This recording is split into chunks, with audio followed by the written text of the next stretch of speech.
Welcome back to the Vision with Execution show. Today's episode is going to be really practical for founders, operators, and especially anyone thinking about raising capital or eventually exiting their company.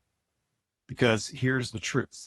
Most entrepreneurs think about growth, but private equity thinks about value creation. And those are not always the same thing. Today, I've got Brian Znamirowski on the show. How's it going, Brian? Good. Thanks for having me, man. Yeah. Brian has worked inside private equity-backed companies, focused on operational infrastructure, EBITDA expansion, and ultimately increasing exit multiples, which is what we all want to do if we're looking to exit the highest multiple possible. So today we're talking about what actually drives valuation and where companies quietly destroy it without even realizing. So Brian, I do want to zoom in on healthcare specifically for a minute, benefits type of healthcare, because the healthcare industry is such a unique animal. Reimbursement complexity, revenue cycle challenges, staffing pressure, compliance risk, and yet private equity is pouring money into that space right now. So let's take some multi-location clinics just as an example case study. When you look at those multi-location clinics, private equity-backed platforms, specialty groups, where do you typically see the biggest operational blind spots? And where does value creation actually move the needle fastest in healthcare? Yeah, that's a good question. So right now, from a private equity investment perspective, they want companies that are performing, obviously. They have to be financially sound and need to be a sound investment. And the way that you get to that is through excellent work with whatever it is that you're trying to accomplish, right? But at some point, you have to recognize that you yourself, as the founder and the leadership team, can't do all of the stuff that needs to be done to get the job done. So you have to invest in your people programs to get there.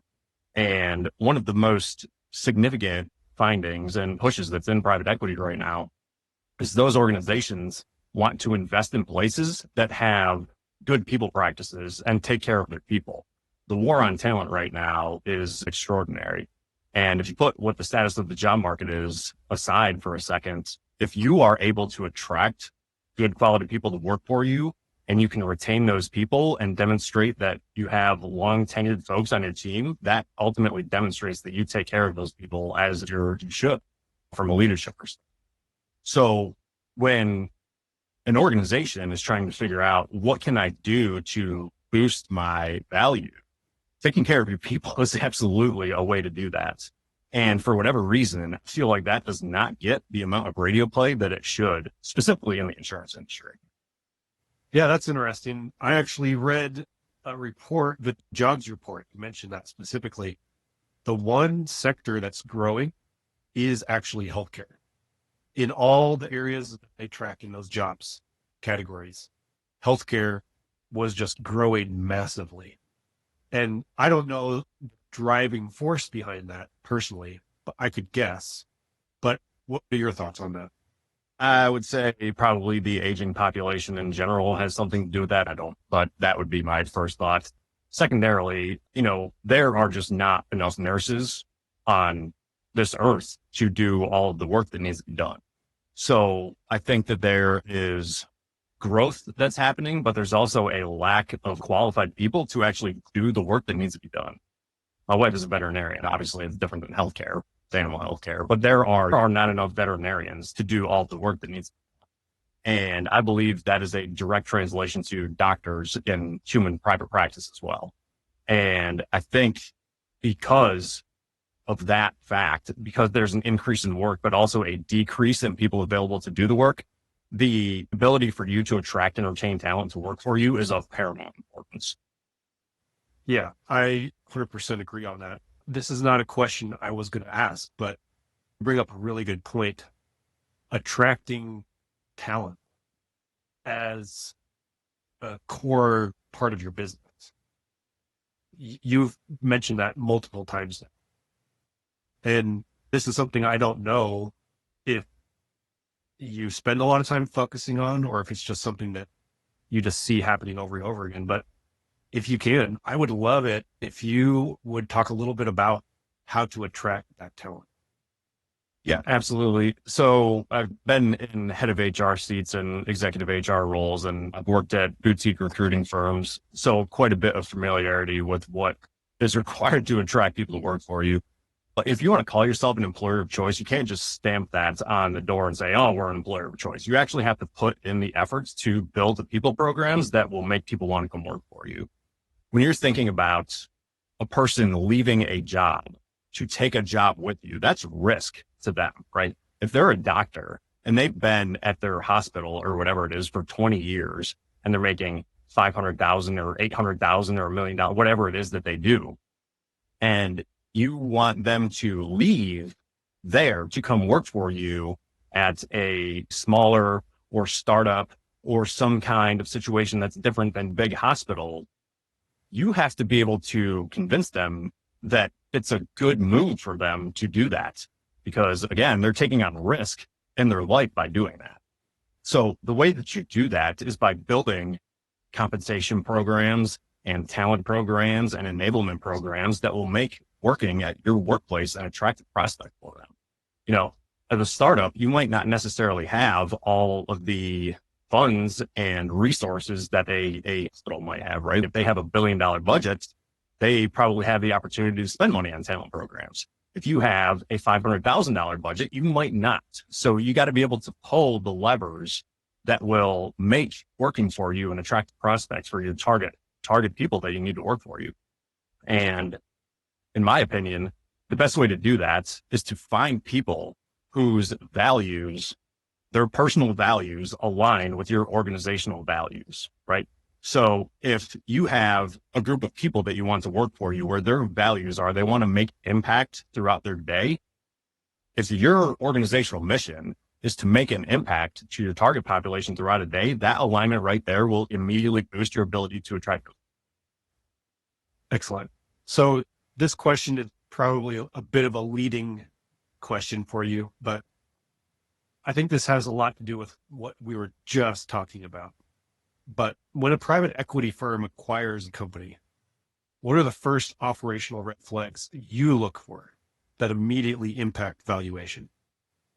Yeah, great question. So when a company is acquired, right, you've already moved past the diligence and the check has been signed and cut and all of that stuff has happened. So you're now in the area where you own this company.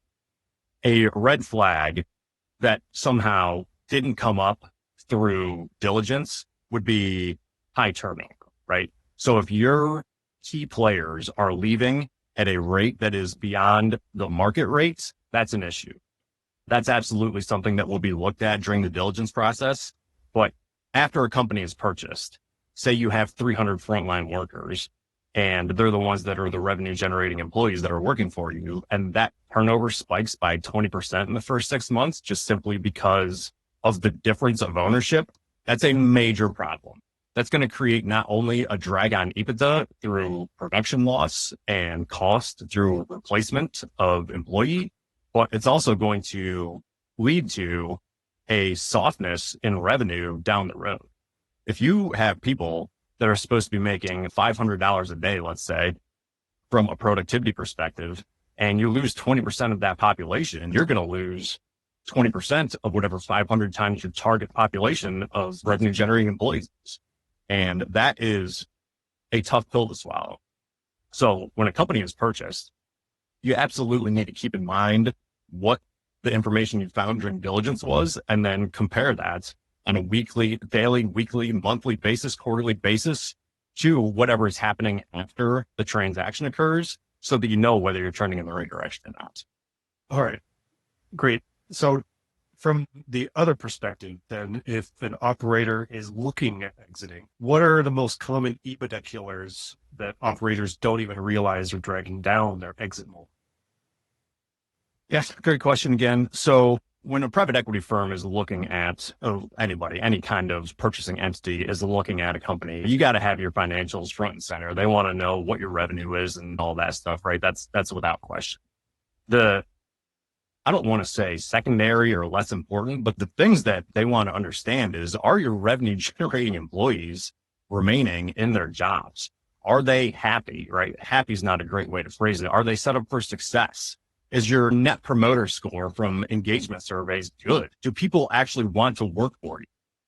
Those are the things that are going to be asked. And as an owner, if you say, well, of course my people working for me, that's an answer.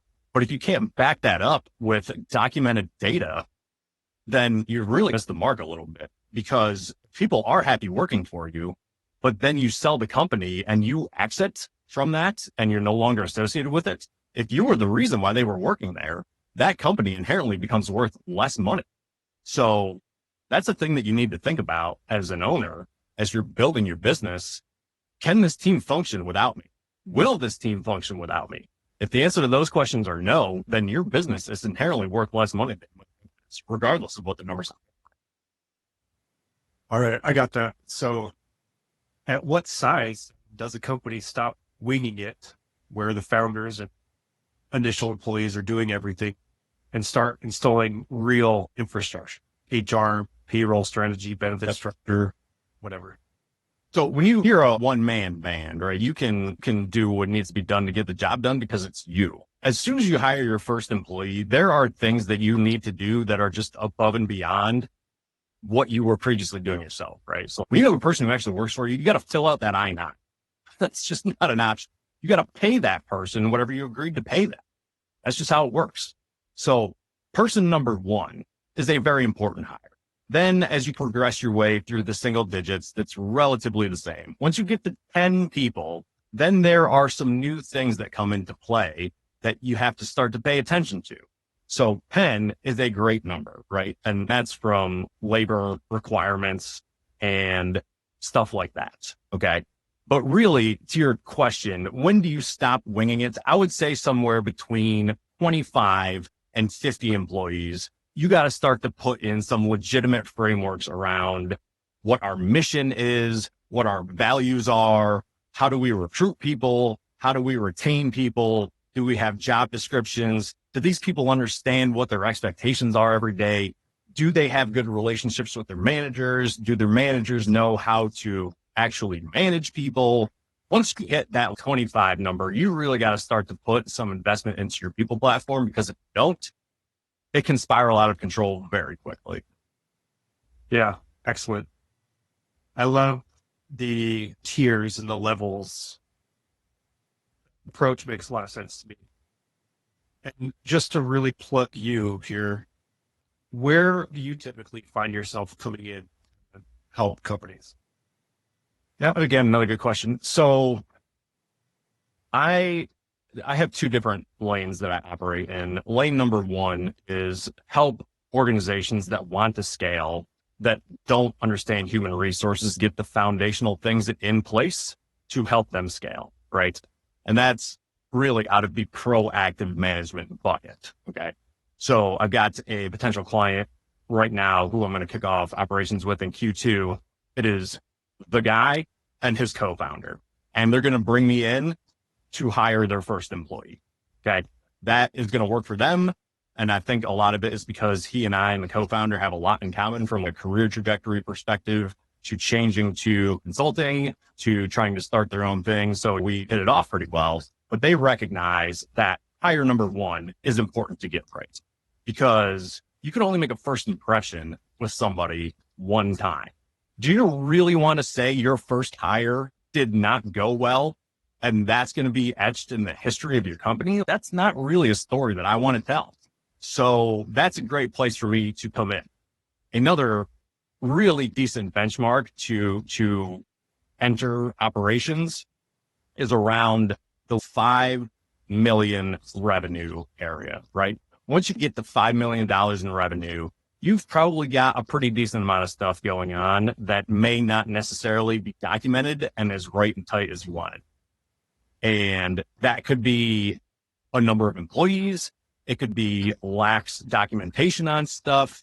It could be lax attention to payroll. You might need to be thinking about health insurance for your people and you don't have that yet, right? Those are all things that I can help get off the ground. So The answer to that is really a couple of different places, and it really depends on how the owner wants to operate their platform.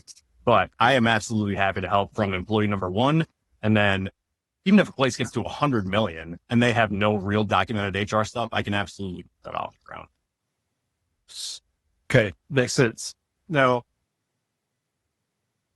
I do know, having talked to you in the past, you have consulted with private equity, Portco, and just helped after acquisition some occasionally. And so those instances, actually, let me back up. In healthcare specific, where do you typically see the biggest operational blind spots in multi-location or private equity backed clinic platforms? And that speaks to the other area where you would step in, as opposed to when they're just starting and hiring the first person. Now they've been acquired. They're trying to fix whatever operational blind spots came with the acquisition. What blind spots do you typically see they have there? From my perspective, it's really two things. One is reliance on key players, right? So you've got your star salesman or your star provider, whatever it is, the person who earns the most money for the organization, and you're hanging your hat on that person to carry the team, right? From a revenue generating perspective. If that person leaves, what do you do, right? So making sure that those people are locked in is absolutely a thing that I would pay attention to. And if you have not thought about succession planning, that is absolutely something that I would get off the ground. And succession planning is basically, all right, our CFO leaves. Do we have a person internally that can step into that role, or do we have to go externally to the market to find somebody who can do that role? If you haven't thought about succession planning, you absolutely need to do that, because if you have 5 doctors and then all of a sudden something happens and 3 of your 5 doctors leave, now you've lost 60% of your medical staff. That is going to be a terrible situation for you. And we talked about earlier, it's not exactly throwing a rock out the window to convince a doctor to come work for you. So if you haven't put in the time to think about what happens if our key players leave, you absolutely need to do that. And that is absolutely a thing that will be done post sale, whether you want it to happen or not. And the reality is, if you do have a succession plan pulled together, when it comes to actually sell the business, that will boost your multiple, because people will recognize that you've actually thought through what would need to be required to keep this business afloat if my key players leave. That's a huge feather in your cap. That's awesome. That's a fairly straightforward suggestion, but I love the fact that you have experience to know that it actually has that big of an impact on exit multiple. So great advice. I love that. So besides succession planning, might be some other things that separate companies that get premium exit multiples from those that just get acquired. Yeah. Being able to demonstrate that you are up to speed on all things related to compliance of operating a business, whether that's from labor law perspective or taxation perspective.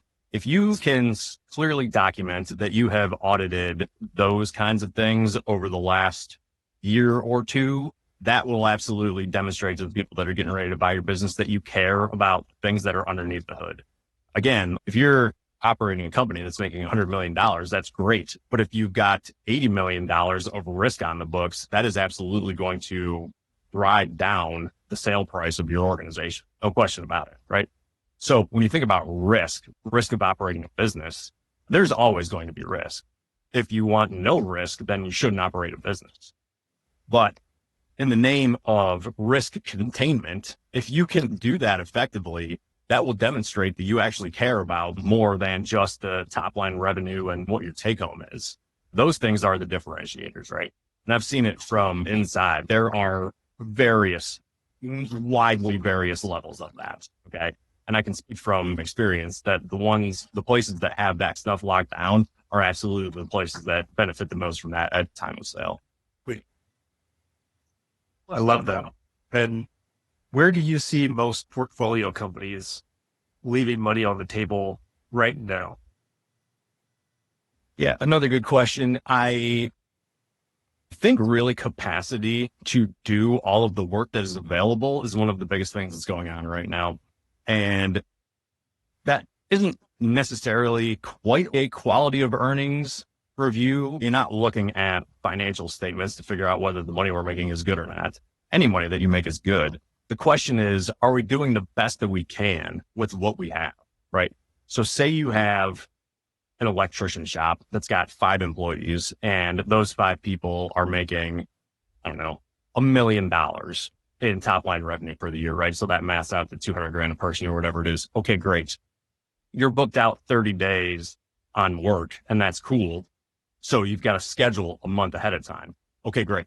But what if those people, instead of doing what they're doing by just simply helping them be more successful, could be making $400,000 instead of $200,000? Then you can add more people and your quality of earnings from the workforce perspective actually goes up quite a bit, which boosts top line revenue, which trickles down to EBITDA, which ultimately makes your sale price much more attractive, right? That makes your company more attractive to boost your multiple of exits. So the capacity to do work, your actual revenue generating employees, do you know that they are doing all that they could be doing? That is an incredible question. For whatever reason, does not get asked nearly enough, right? And I think the places that understand, yes, we have these people at a great level versus we don't know if they could be doing more. That answer to that question right there is a game changer for people trying to sell their business. So beyond just asking the question, could they be doing more? What would be one thing that you would implement to sort of accelerate employees' ability to be doing more? Is there a program or a plan or a structure that you've seen work or that you like to use? Yeah. So you don't necessarily have to do a full engagement survey to get this information, though that's a great way to document some of this stuff. But ask these people who are doing this stuff if they have what they need to do their job. There is a shocking number of them that will say, no, I do not have what I need to do this job. And they are just simply doing the best they can with what they have. That will probably blow the minds of a bunch of people that are listening to this, because if they've never asked that before, and then they start to ask that question and realize, oh my God, we might not have all of the stuff that we need to do the best we can.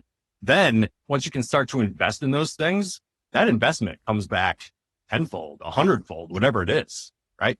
The person needs a GPS device to get from worksite A to worksite B. They don't have that, and it takes them 2 hours longer or an hour longer to get there. That's lost production time. If you invest in the $500 GPS, I guarantee you the 2 hours a day that you're going to get back in production value is going to very quickly pay for and then return on a large multiple the ability for that person to produce money for. And for whatever reason, places don't really think about that stuff. Yeah, I would agree. When I was working in a corporate office, I don't think I ever got asked once, what do you need to feel you can do your job better? It's amazing. I don't know why that question isn't asked to the people who are actually making the money for the place, but it is just a rarity. And that's just the reality of the situation.